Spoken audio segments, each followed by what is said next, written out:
It's a Wednesday. Big Geek News. So I saw this New York Post cover floated around the internet the other day and thought the juxtaposition was just phenomenal. You have Rodgers on the main cover, laughing, smiling it up after throwing for 4 touchdowns against his former team, and the headline reads next to him, "So now he can play."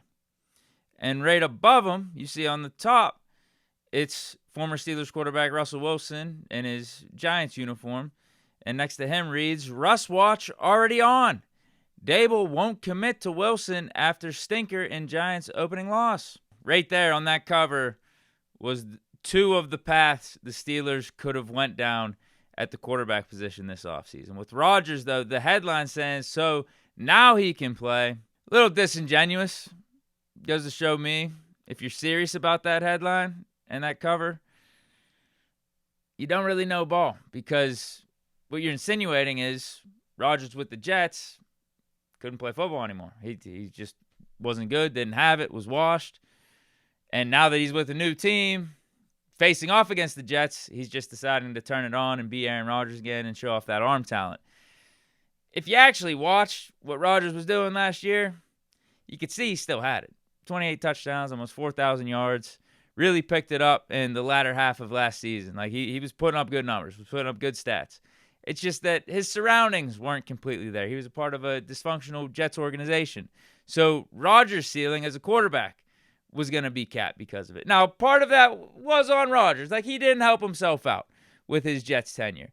But it doesn't help when, you're at week 5 or week 6, and your season's still imbalanced, everything's still in front of you, and you fire your head coach, who's the best defensive mind in your organization. And then a few weeks later, they fired Nat Hackett as their OC. Now, that probably needed to happen anyway. And they also fired their GM at some point midway through the season. So, yeah, I don't know if you can rely on one player at age 40, Aaron Rodgers, to just carry an organization when all this turnover and all this calamity's happening, where you're firing your head coach, OC, and GM all in the span of like a month or 2. Now, he's with the Steelers, Mike Tomlin, better organization, better structure, foundation, culture, consistency, all that stuff. And that'll be able to highlight Rodgers' ability still at age 41, as we witnessed in week 1. And, we're off to a good start with the Rodgers and Steelers relationship, and hopefully it continues. Now, the top with Russell Wilson, you're seeing Russ watch already on. There's talks about Russ legitimately being benched only after 1 week into the season, and rightfully so. I mean, look what he did last week. Look at his stats. Didn't do anything. Oh, wow. The Giants have Jackson Dart, who's their first-round pick, chilling behind Russ, who's got good arm talent, good mobility, fits Dable's system, and he played well in the preseason. So could you imagine, like, if we kept Russ and didn't go in the direction that we did? Now, Dable ultimately did say that he is sticking with Russ for another week, but in his initial press conference, he was like, "Yeah, I don't know. I got to watch the tape. I don't know who's going to be quarterback next week." So here's why he's sticking with Russ for week 2. Do you intend to start Russell Wilson this week? Yes. Yep. Was that ever? I mean, and after a game, it's an emotional game. It's a tough game. Didn't play particularly well, I would say, collectively, but in terms of making any of those decisions, really at any position or schematic changes, I'd like to, do it with a clear head and watch the tape. And again, like I said yesterday, that game just doesn't fall on Russell Wilson. We got to do a better job collectively, coaching, playing, but Russ will be the starter. Does that sound familiar or what? It's not all on Russ. It's not all on the quarterback.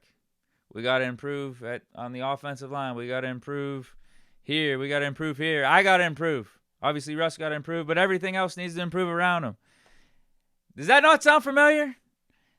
Is that not what we were saying last year? Is that not what we've been saying when talking about the Steelers quarterback position and being in that offense quarterback purgatory? Exactly why we had to move on. Exactly. Because even last year, we'll talk specifically about Russ, right? It wasn't all on him. The late season collapse wasn't all on him. The defense sucked, and, Pickens got hurt. But Russ didn't elevate. Russ wasn't elite anymore. He got more and more limited the more we played better teams, and the more his tape got out there. Defenses started to figure him out, and the Arthur Smith and Russell Wilson dynamic.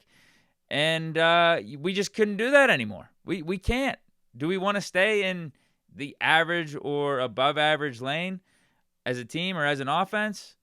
No, we can't, because you're just wasting your time.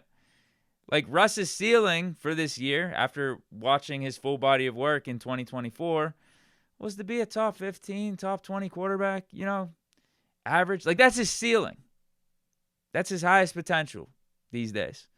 So, could that have gotten the Steelers by 9-8, 10-7, playoff loss? Relevancy, the same shit we've been dealing with for the last 7 or 8 years? Sure. But it would have been a waste of time. If you want to win in this league, you want to win big, you need elite quarterback production. You need elite quarterback play. And Russ can't do that anymore. So thank God we didn't run it back with Russ and do kind of the old Steeler way that we expected them to go about this offseason. That approach of, it's safe. Russ, he'll take care of the ball. He'll win us some games. He'll get us to the 9-8, 10-7. Like, thank God. And that's why I credit Tomlin. That's why I credit Omar Khan, Art Rooney for how they handled this offseason and said, what we've been doing is not good enough. We need to take a big swing. And we got Aaron Rodgers in the building. And what did Aaron Rodgers do last week? The reason you brought him in was to be elite. When shit is hitting the fan, whether you're talking about offensive line, defense, not playing up to par, whatever it is, he's going to elevate. That's exactly what Rodgers did. Rodgers played at an elite level, and that's something I don't think Russ is capable of really anymore. Rodgers, though, at age 41, as I said, showing that he's still got it. Now, Steelers made some transactions today. The big one was yesterday with Jabril Peppers.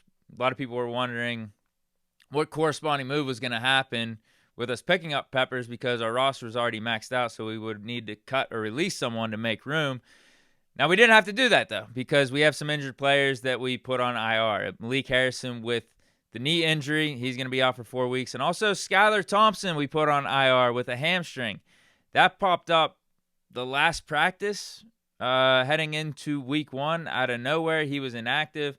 Now we decided to put him on IR, which both of these guys opened up a couple roster spots.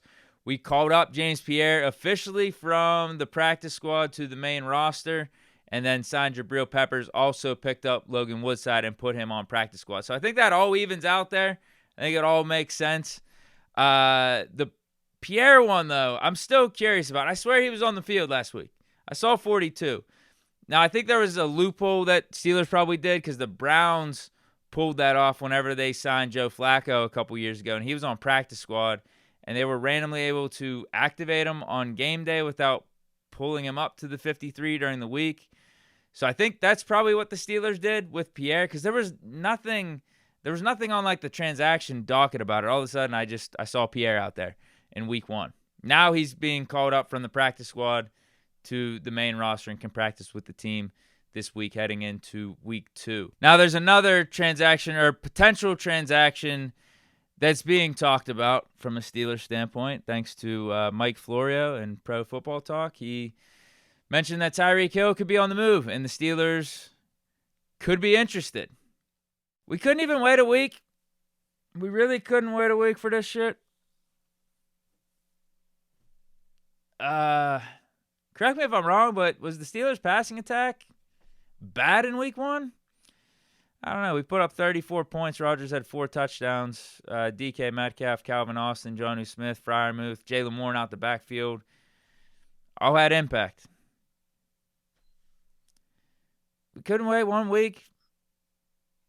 How about we give Calvin Austin his flowers? If you're talking about wide receiver 2 or the compliment to DK Metcalf, Calvin Austin was fine. It was damn good. 4 receptions, 70 yards, and a touchdown. Mossed the dude down by the goal line. I mean, sure, Tyreek Hill was good. Why don't we give Calvin Austin a chance, though? Let's give Calvin Austin a chance. Let's give him a few weeks at least before we start talking about trading for other players. I get it. This has been a point of conversation throughout the offseason, but That wasn't what was hurting us in week 1. Defensive line, defense was. Broderick Jones, and I thought our running game was a little lackluster. Wasn't the passing game. Wasn't the weapons on offense. It's like, why we got to do this, man? Tyreek Hill trade to the Steelers. Tyreek Hill trade rumors to the Steelers. Like, it gets nauseating to a point. I get it. I get game in terms of, like, got to get the clicks, got to make the headlines, got to get the attention. But it's like, come on.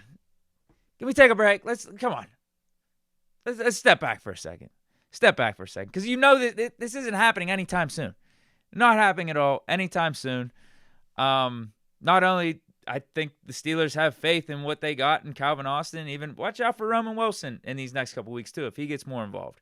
I think the Steelers have faith in what they got. There's a good chemistry to the team right now that I feel like they don't want to mess up.